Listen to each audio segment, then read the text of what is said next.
हल्लीचे जे यूथ आहे त्यांना रंगसंगती कळली किंवा त्यांना फॅशन सेन्स जर चांगला असेल तर त्यांना असं वाटतं की मी फॅशन डिझायनर किंवा स्टायलिस्ट बनू शकते.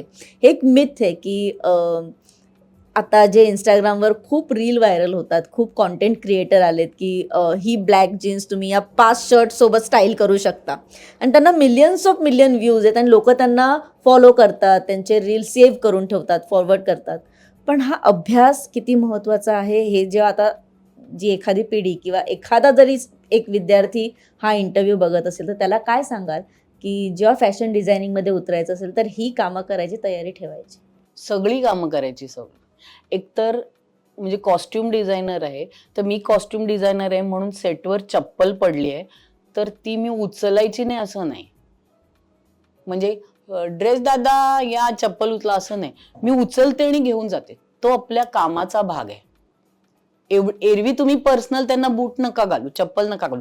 पण कॉस्ट्युम रिलेटेड गोष्टी म्हणजे आम्ही जेव्हा मी म्हटलं तसं वॉर सिक्वेन्स झाल्यानंतर त्या चपला धुवायला मी पण बसले होते त्यांच्याबरोबर. आणि ते पाहिजे कारण नाहीतर आपल्याला अंदाज पण येत नाही की आपलं काय हरवलंय, काय आहे. उद्या मला फेस करायचंय ते सगळं.